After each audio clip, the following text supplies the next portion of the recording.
ప్రతిపక్షంలో ఉన్న తన ఏరియా అభివృద్ధిని ఏనాడు కూడా ఆయన విస్మరించలేదు.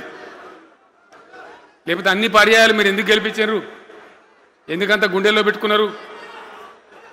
నేను ముఖ్యమంత్రి అయినా వారు ప్రజాప్రతినిధిగా కరీంనగర్లో జరిగినటువంటి సభకు వచ్చింది.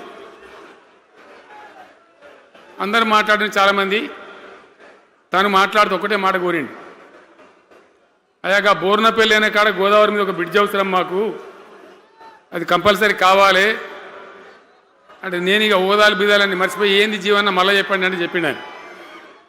వెంటనే అక్కడి నుంచి ఆదేశాలు ఇచ్చి 70-80 కోట్ల రూపాయలు మంజూరు చేసి ఆ బ్రిడ్జి అప్పుడు కట్టించినాం.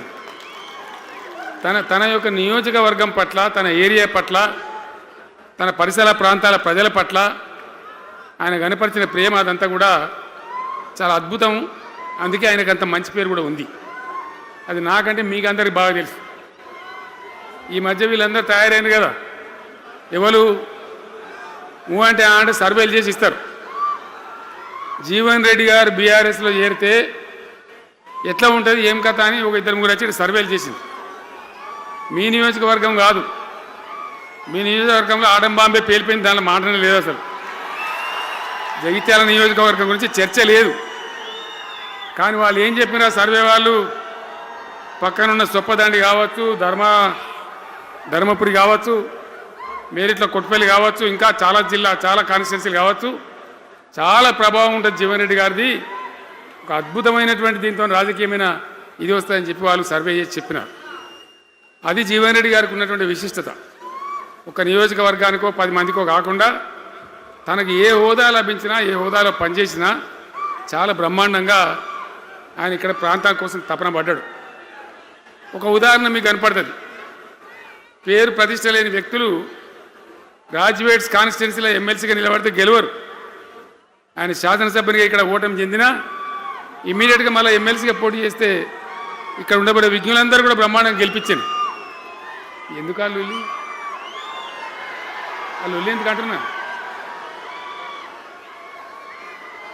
అట్లా కాదు కదా, ఇక్కడ నేను మొత్తుకుంటున్నా, అక్కడ నువ్వు మొత్తుకుంటున్నావు, అర్థమవుతుందా?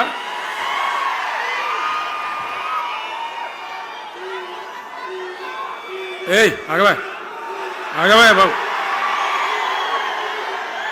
అది వెనక ఊరేటోడు మనోడేనా? విజయసారం మనోడేనా? మోపాయింట్ ఐడియా కూడా మనోడేనా? బుక్కుండా పెట్టు. ఇంత దూరం వచ్చి మనం ఇంత సభ పెట్టుకొని 4 విషయాలు ప్రజలకు చెప్పుకోవాలి కదా. ఈ బట్టి అరుపులారిస్తే ఏం లాభం? సో అట్లా జీవన్ రెడ్డి గారు తన రాజకీయ ప్రస్థానాన్ని ఒక సమితి ప్రెసిడెంట్గా ప్రారంభించి ప్రజా సమస్యల మీద పోరాటం చేసి సివిల్ లిబర్టీస్లో కూడా అడ్వకేట్గా నాడు ఎంతోమందికి పౌర హక్కుల సంఘానికి కూడా మద్దతు ఇచ్చి అచ్చమైన నికార్సైనటువంటి ప్రజా కార్యకర్త నిరూపించుకొని అంచెలంచెలుగా ఎదిగి ఇంతకుముందే ఆయన చెప్పినట్టుగా అనేకమైనటువంటి పదవులు ఆయన చూసినాడు. పదవులైన కొత్త కాదు, బ్రహ్మాండంగా శాసనసభ్యుని గెలవడం, మంత్రి పదవులు అలంకరించడం, అనేక రంగాలలో అనేక రకాలుగా పనిచేయడం అంతా కూడా మీకు తెలుసు. నేను కొత్తగా చెప్పే అవసరం లేదు. నేను ఒక్కటే మాట మీకు మనవి చేస్తా ఉన్నా. జీవన్ రెడ్డి గారు నేను మొన్న కలిసినప్పుడు ఒక మాట అనుకున్నాం. మేము ఎట్లా ముందుకు పనిచేద్దాం ఏంది, మేము ఇద్దరు మూలకోలం అనుకొని ఒక కుటుంబంలో అన్నదమ్ములాగా పనిచేద్దామని చెప్పిన నేను.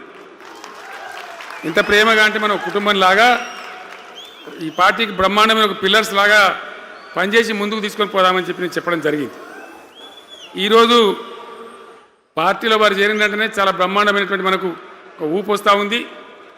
నేను జీవన్ రెడ్డి గారిని కోరుతా ఉన్నా, జగిత్యాల మందం కాదు, జగిత్యాల జిల్లా కాదు, పాత కరీంనగర్ జిల్లా కాదు, మీరు ఆదిలాబాద్ చూడాలి, నిజామాబాద్ చూడాలి, పరిసర జిల్లాలు చూడాలి. పార్టీ ప్రధాన కార్యదర్శిగా ఈ నిమిషం నుంచి నేను అపాయింట్ చేసుకుంటా ఉన్నాను. బ్రహ్మాండంగా ఈ ప్రాంతం అంతా కూడా మీ సేవలు అవసరం ఉన్నాయి పార్టీకి. అదే కాదు, 600 ఏది ఏమైనా ఏమవుతుంది? 100% మళ్ళీ బీఆర్ఎస్ గవర్నమెంట్ వస్తుంది. వస్తుందా? వస్తుందంటూ చేయలేవట్టు ఒకసారి కెమెరాలు కడ దింపురా బాబు. వస్తుంది కదా? ఇవాళ జీవన్ రెడ్డి గారు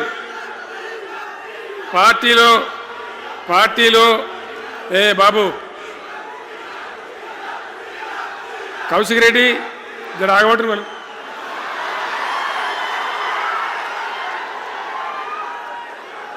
పార్టీలో పనిచేసి పార్టీ కోసం సేవ చేయడమే కాదు, రేపు భవిష్యత్తులో బీఆర్ఎస్ గవర్నమెంట్ ఏర్పడిన తర్వాత కూడా బ్రహ్మాండమైన పదవిలో ఆయన అద్భుతమైన సేవలు మీ జిల్లా మొత్తానికి అందించబోతాడు.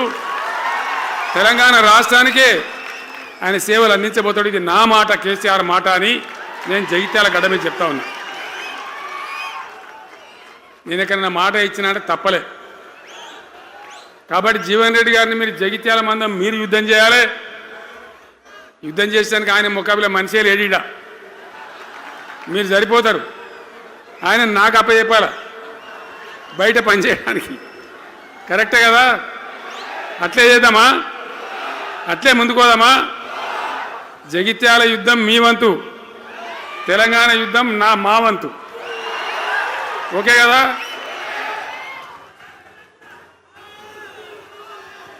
ఇప్పుడు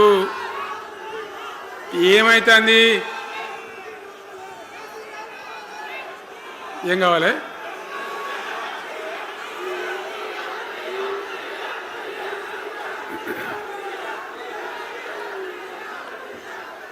గింతే మనది మనం అనుకొని పోదాము మరిగా. బంద్ చేయండి బాబు, మీరు ముద్దుమంతులకు చెప్పండి వాళ్ళకు. తెలంగాణ చాలా భయంకరమైన పరిస్థితులలో ఉండే